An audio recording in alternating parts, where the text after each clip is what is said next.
Just stop it. The run-of-the-mill, cheesy, humdrum bullshit status quo just tires me out. What fascinates me are the industry disruptors, the superhuman frontiersmen or women who go through hell to achieve their goals. Join me as we meet and learn from those mavericks, rebels, and business leaders that aren't afraid to piss off the establishment in order to make radical change for good. Sponsored by Johto PR, the disruptive anti-PR firm that murders your competition with cinder blocks and cyanide. This is Disruption Interruption. Welcome back, everybody, to Disruption Interruption. I'm your host, KJ, and we're here today to talk to another industry leader that has steered off the lame, tired path of the status quo. Our guest today has been disrupting for 2+ decades. She must have started when she was 10. She doesn't look like it. She's an enterprise technologist. And we're talking to her today because her mission is to take advantage of incredible technological advances to help families, especially women, being forced to choose between their family and their career.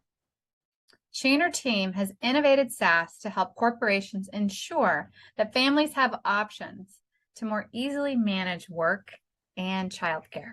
I cannot wait to get into this.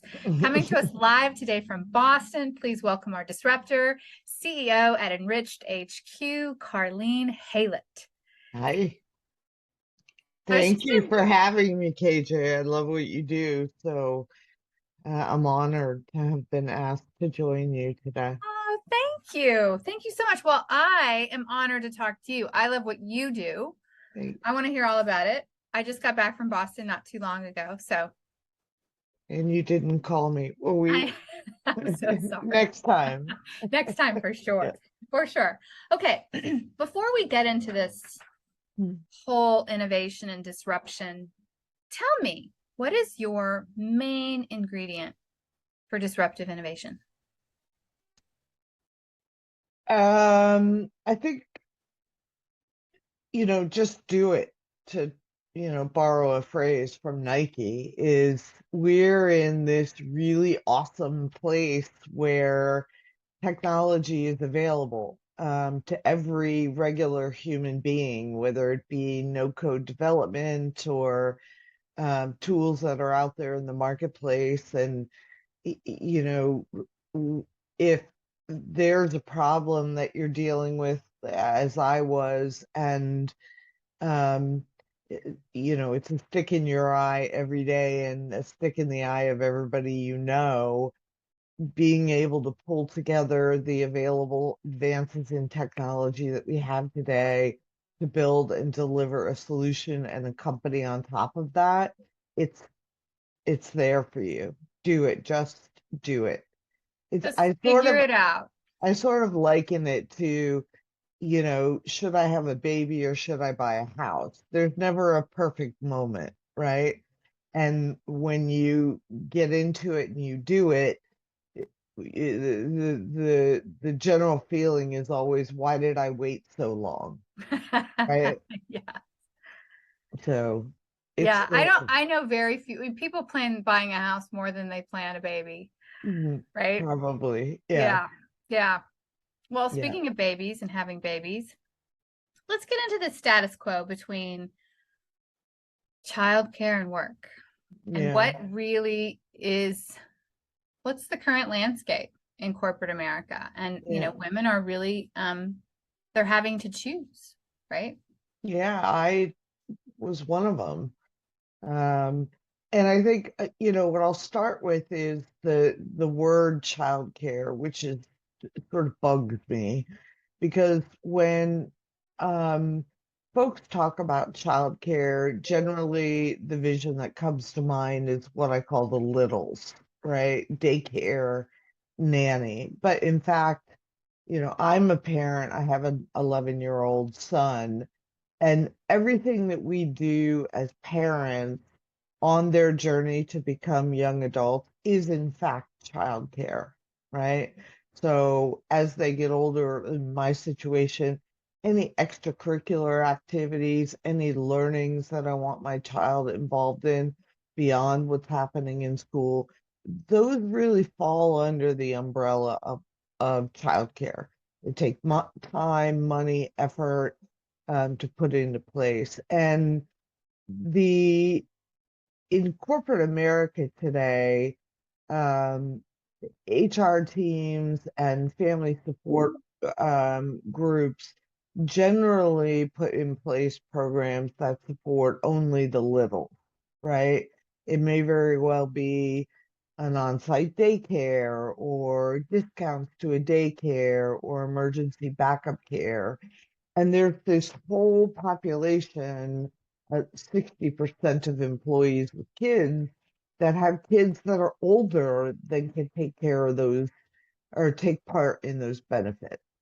So what happens in that situation, in it, it's certainly exacerbated by the pandemic, is there's this whole group of parents, particularly women, who are trying to support their children and their children's growth, and it's impacting their ability to be productive, and they're not getting support from the corporations that they work for. So I'll share, my personal example, which was driven largely by the pandemic. So the pandemic starts, I'm working a high-profile professional career at an enterprise technology company.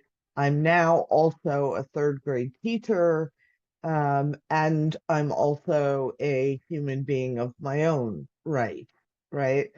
And the moment comes where I realize, stressed out and just, at a breaking point, I'm not doing anything well. I'm not doing my job well. I'm not parenting my child well. And I'm certainly not taking care of myself. And so something had to give. And for me, it was, also a single parent, is, my number one priority is my child. And so I felt like I had no choice. I had to choose, and I chose to leave my professional career. And now I focus exclusively on the company and so forth and so on. But, we've seen no slowing down in that, in the number of women that are choosing to leave. And it's driven largely by, first and foremost, everything's in chaos still. We're all overwhelmed. We're finding it increasingly difficult to stay productive at work. We're stressed out and burnt out. I think 30 some odd percent of women surveyed are indicating that they're completely burned out at their job. And employees, particularly families with kids, are no longer willing to pay exorbitant amounts of money for extracurricular activities or childcare just for what feels like the right to have a job, right? And so that's why we continue to see these astronomical numbers that continue to grow of people choosing to leave the workforce, particularly women. And it's unfortunate. It is unfortunate. And not everyone has the ability to leave, though, Totally. right? 100%. Yeah. And yeah. So then we come down to mental health issues that end up happening. And, what explain to me the littles factor a little bit more, right? Yeah. What's wrong with that? What's the gap with that? Where are the holes? Yeah. Yeah. So companies that offer childcare support for little kids is fantastic, right? It's like I said, opportunities to get them into the kids into daycare, reimbursing families for care around babysitters and nannies and stipends to daycare and so forth.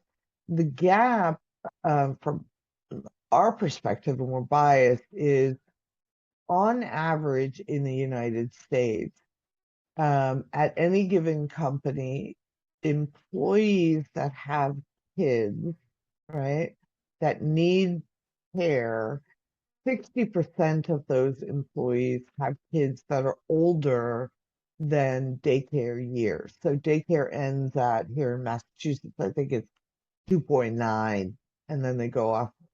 And so first and foremost, there's this 2.9 years whole, old? You mean like 3 yeah, years old? And then they yeah, go 3 years. where? To preschool or? They go to kindergarten, preschool, whatever, homeschool. There's been a 50% increase in adoption in homeschool over the last couple of years, year over year.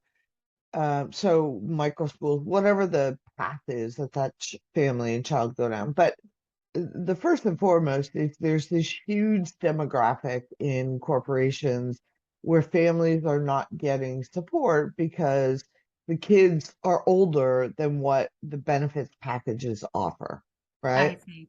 The second gap, which is we've always been dealing with, and has always been a problem, is when kids get older and they go to school, whatever that path is, school ends at 3, but work doesn't end until, 5, 6 or whatever. So families are forced to figure out what happens between the hours of 3 and 6, let's say.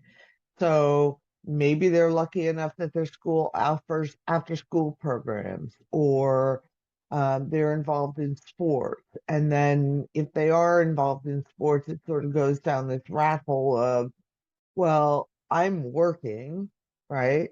How do I get kid from point A to point B for soccer training, or a Spanish class or whatever? Dance And class, piano whatever. lesson, Yeah. whatever.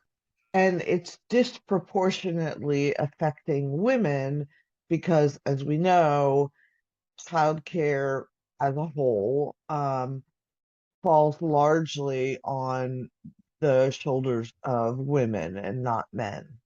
And so the gap really is women and families making the decision, like I did, that I just really don't want to live like that anymore. And I don't have to. And I I look at it as that. I call them pandemic silver linings, for lack of a Well, better I'm so glad that way there to is a look at silver it. lining Yeah. sometimes for the pandemic. It's Yes. the ability for people to, you know, get a view into that life can be different and you have control over structuring it um, the way that you want, and standing up to change jobs if they will, change careers if they will, in order to achieve a better balance between professional life and home life and caring for kids. Yeah. And, you know, so they're out of childcare around age 3, 2.9. Mhm. And then when does it become the age typically today where kids are okay on their own? Like Yeah, for I a mean, period of time. I mean, I can only speak from my experience, but my son, it was late third grade. So maybe that, what was he, gosh, that's around 8 years old. seven-ish, 7 or Yeah. 8. Yeah.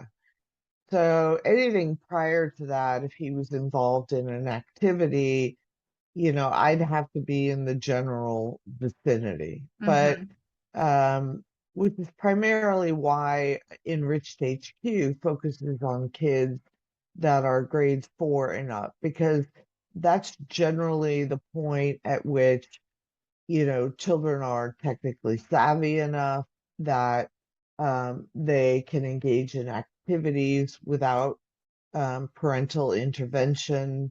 They're um, ability to concentrate on something for a longer period of time without getting up and running around and playing with the cat, is generally around that age, fourth grade. Got it. Okay. Fourth grade, not 4 years old, fourth grade. So around 8, 9 years old. Got Yeah. it. So, so the gap really is not that there's probably not enough benefits for the littles, right? I mean, but corporate America does know what to do for that, for sure. Yeah. You're saying, and it's a whole new way of looking at it for me, but really the gap is not everybody's a young kid. So 4 years old and up, like there is a real missing piece That's right. as far as childcare. So how do you bridge that gap and allow people to have both? Because look, we're in an economic era where people need their job, right? Yeah. Right. Exactly. Even families that are together, right? Even Yeah. dual parents. So how do you bridge that gap? And how Yeah. do you do it with technology today? Yeah. Well, there's the I kind of feel like the whole care market, it's so complicated and there's so many pieces that are intertwined, especially now with what's unfolding. So, I'll start big and then I'll sort of go down and finish with how we're helping, how Enriched HQ is helping.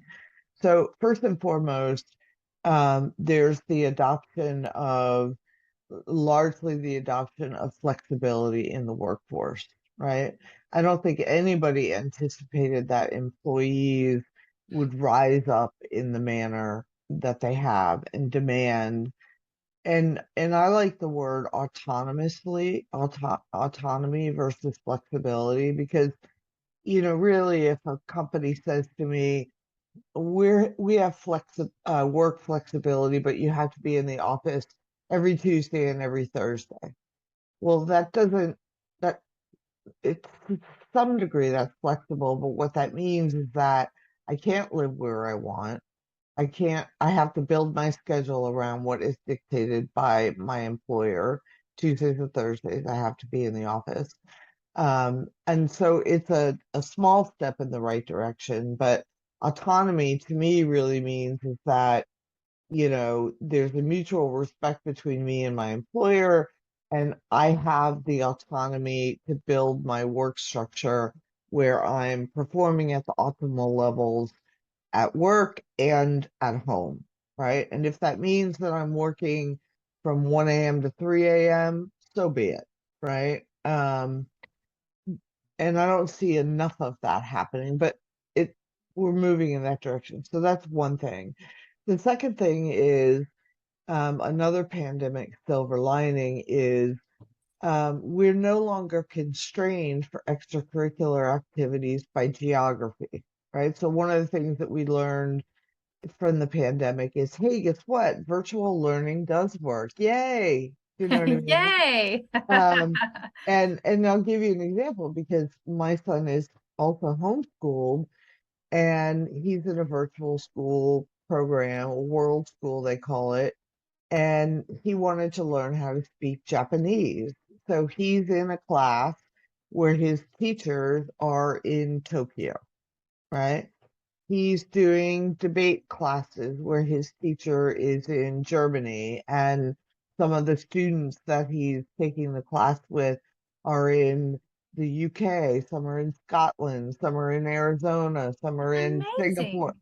You know what I mean? So there are options that are available that weren't previously recognized or adopted pre-pandemic. So and then the third thing is that um, because of the availability of innovative technology, particularly in ed tech, there are so many learning options and tools available to parents today that weren't necessarily available before, right? And this is really where we come in as a company because, I live this world in ed tech every single day. So I see all this really awesome stuff, right? But normal, everyday human being parents, they don't even, not only do they not know where to find it, they don't even know that it exists, right? And so they're trying to cobble together these care plans that rely on the way we used to do things. I got to run from the office. I can't schedule a meeting at 4 o'clock because I got to get the kid to karate or whatever it is. So what EnrichedHQ has done is we've built a centralized hub, technology hub of skills building and life skills activities for kids that are grades 4 and up. So think about all of the things that you as a family want your child to learn. I gave two, Japanese and debate, Debate. right? Yeah, that you previously may have had to find in your town, right? Or find it wasn't offered by school. So what we do is we go out into the world and of ed tech and we find these amazing companies that are delivering these types of programs that help kids learn skills that will help them um, grow into young adults after school. And we bring those together in a single platform and make it available to parents where they can go into a single place and see all these amazing things and build an enrichment program across vendors, price points, scheduling, all from a single transaction. And we give them the tool to manage that. That is awesome. Thank you. What are all the different enriching activities that are on this platform now? And what are you going to be adding to it? I Yeah. wish I had this growing Yeah, I know, up. right? And as an aside, what I'll tell you, you go back to what's the gap is our clients are corporations who partner with us to bring this to their employees. That's amazing. So Amazing. we Good work for with the good. American Express, Amex, Adobe, or some of the examples of companies that are adopting this. Great. Some of the programs on the platform, just at top of mind because we had some sessions last night, is um, one of our partners does financial learning. They call it a financial adulting. And we had a course on introduction to investing for 14 to 18-year-olds last night.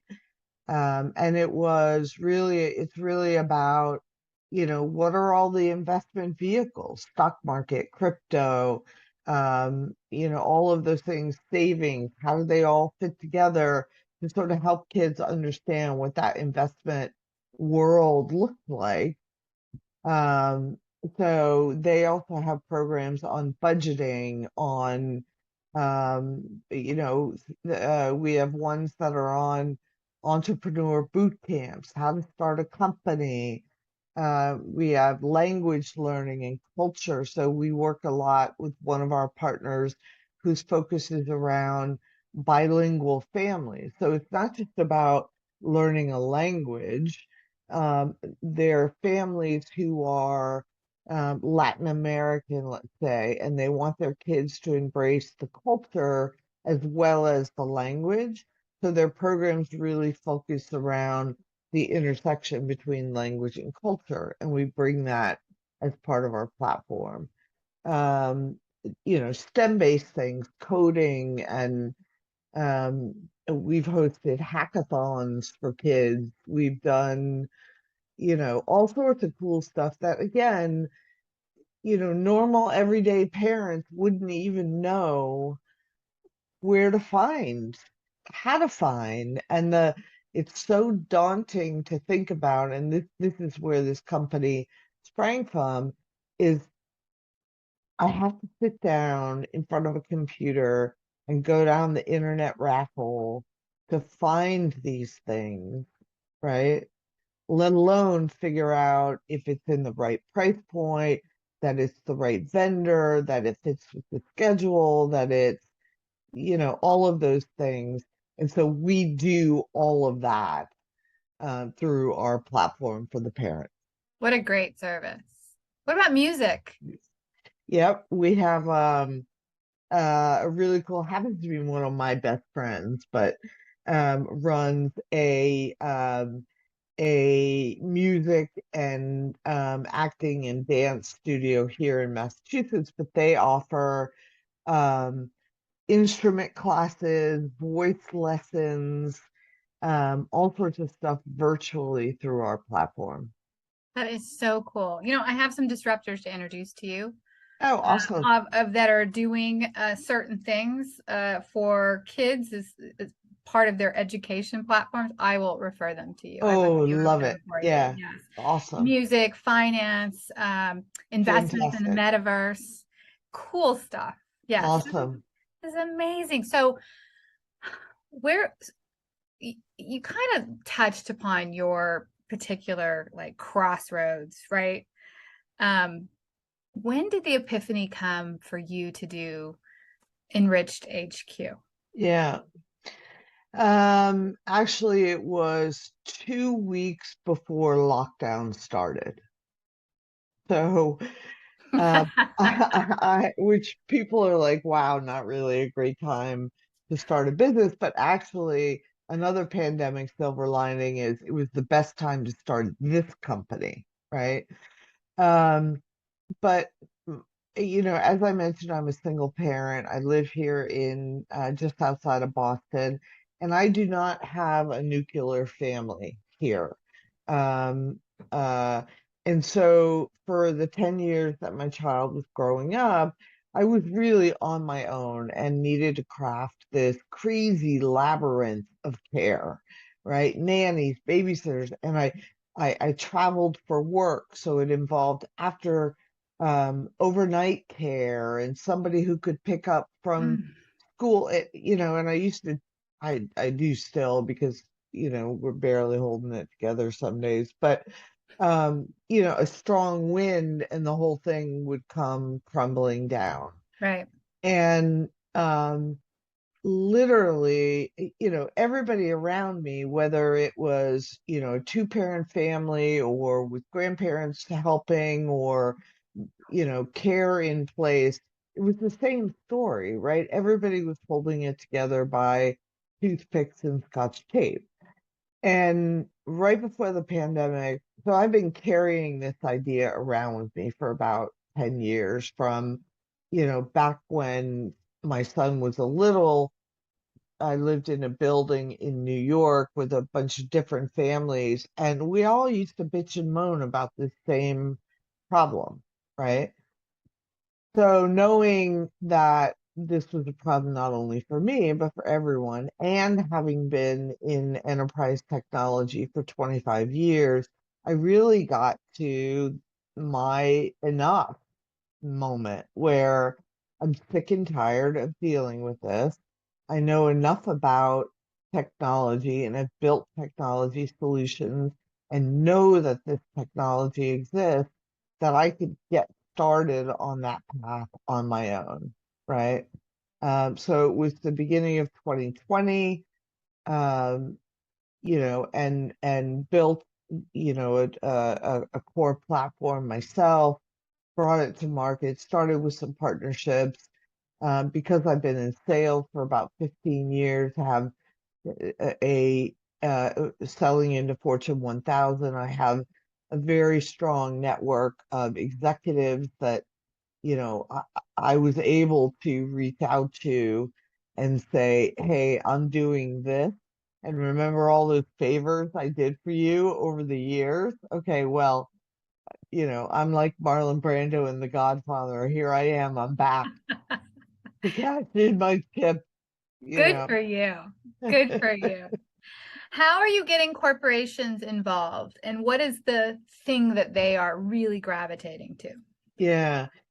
Um, the the the piece that we are seeing an incredible amount of interest and traction has to do, ironically, not necessarily with HR through an employee benefit, but with diversity, equity, and inclusion leaders.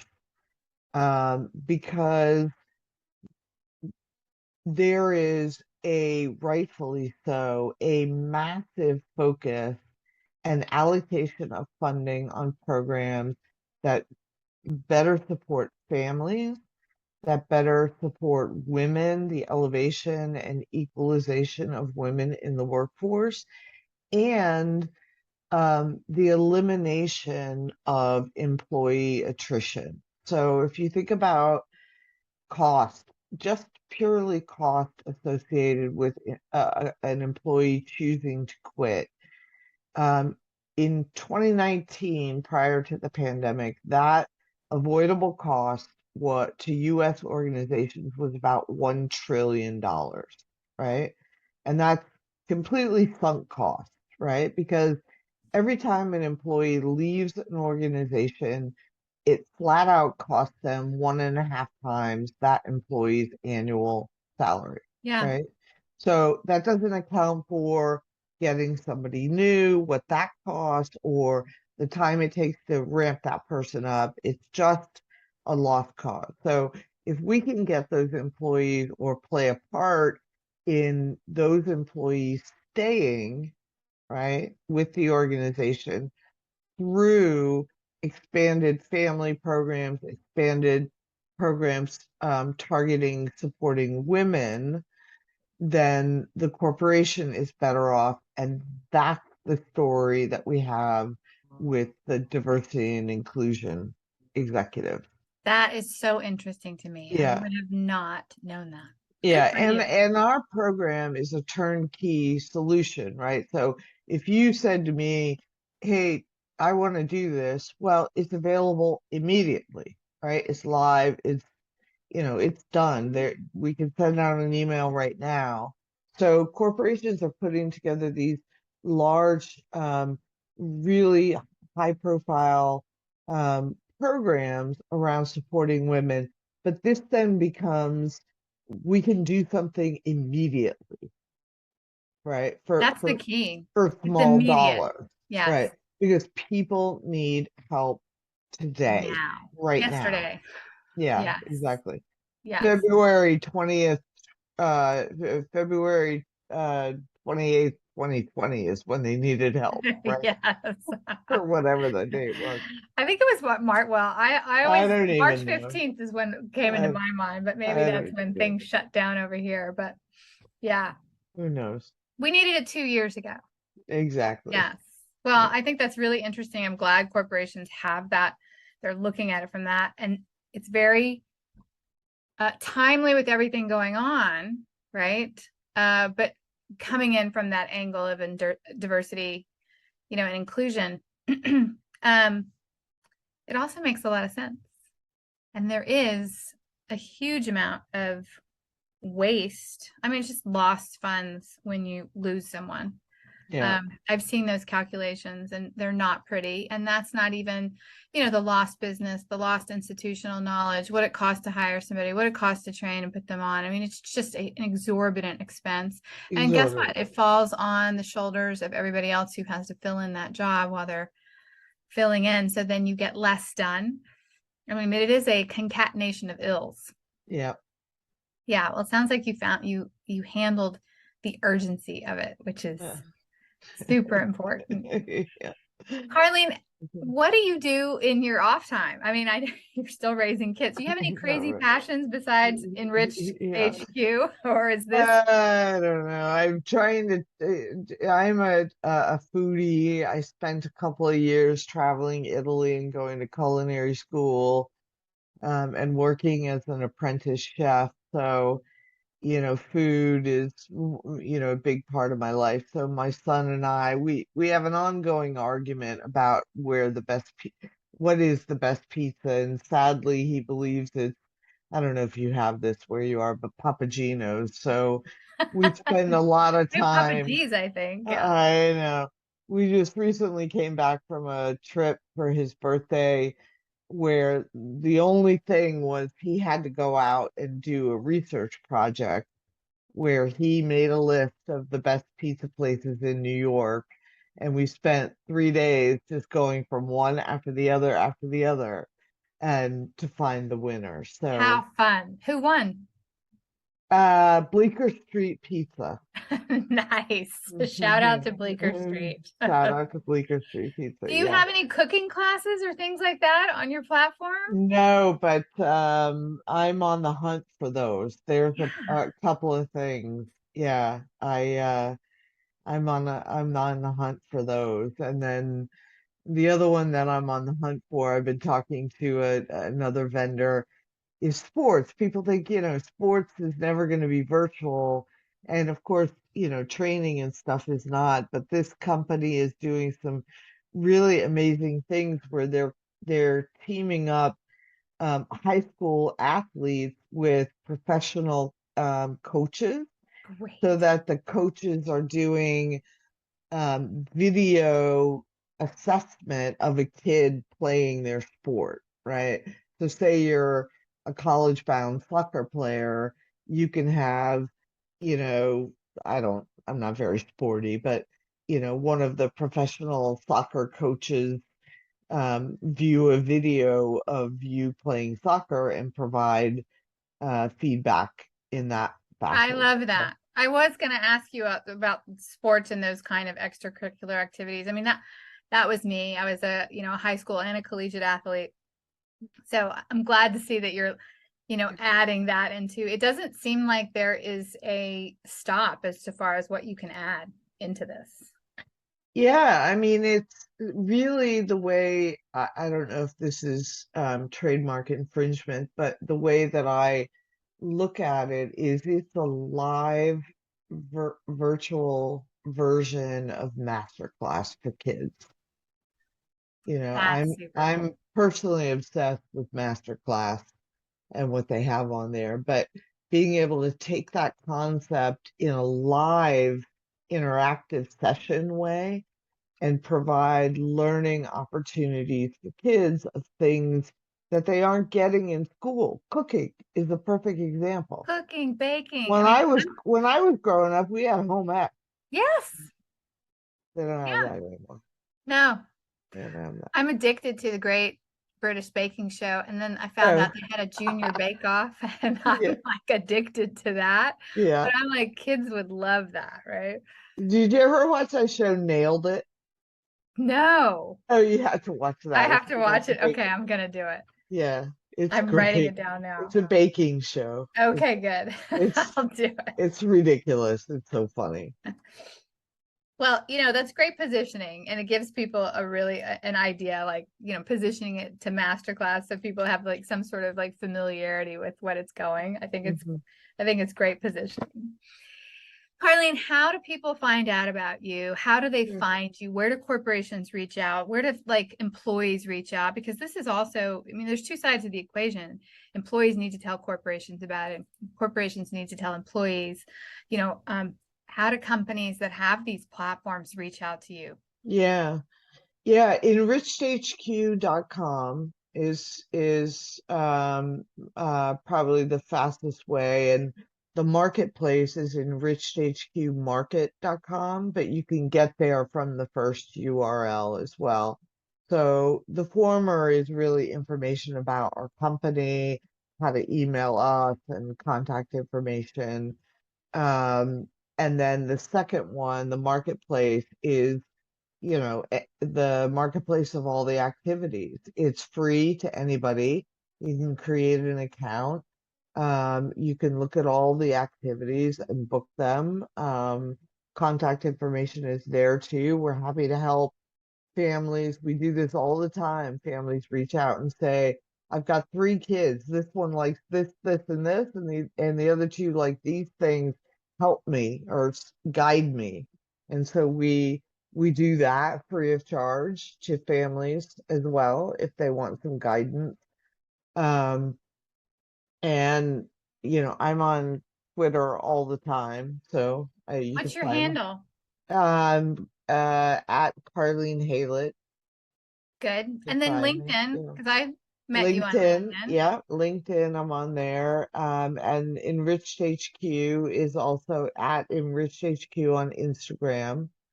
So all of those links are on our website as well. So encourage people to follow us, and we just love, we're in the process of building as an extension really a community for parents. We have some incredible advisors. One of them is Dr. Terry Cooper, who recently retired as the global head of diversity and inclusion from Deloitte Consulting.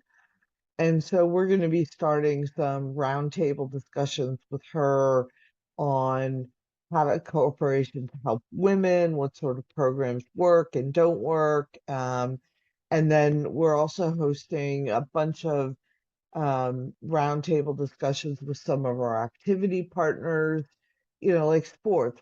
What areas of sports work virtually versus never will be working virtually, Yeah, and those types of things, that's great.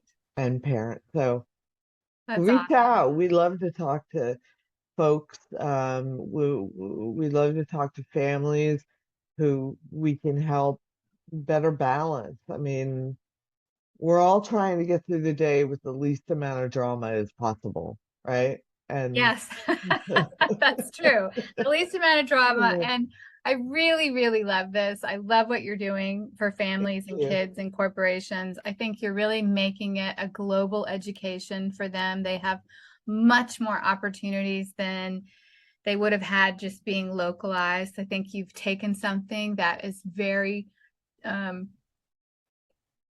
trying and put a silver lining to it. So Awesome. my Well, I hat's off to you. appreciate that. Yes. I do. I appreciate that. I Yeah. get to do this every day. That's awesome. I don't have to do it. I get to do it. So, That's awesome. um, yeah. Awesome. Well, KJ, thank you very much. I think we've come to the end, right? We've come to the end. I could talk to you all day, but Good. I I know could you talk to gotta you too. run. Yeah. Thank you All so much. right. Very good. Thanks. Have a great one. That's a wrap, everyone. If you learned something today or laughed, go tell someone about this podcast and tell people to go disrupt their markets with a tidbit from this show. Thank you for listening to Disruption Interruption, where we transform lives, change consumer behavior, alter economics, and never accept the status quo. Ciao for now. Because we live in a highly litigious society, with America being one of the top litigious countries in the world, here's our legal disclaimer. This information is not intended to be a substitute for professional public relations or legal advice. Do not disregard seeking professional, legal, healthcare, or financial advice, or delay seeking professional PR or legal advice because of something you have heard here. Contact an attorney to obtain advice on any particular legal situation or problem. Use of this podcast or our website or any of its social media or email links do not create an agency-client relationship between Johto PR and the user.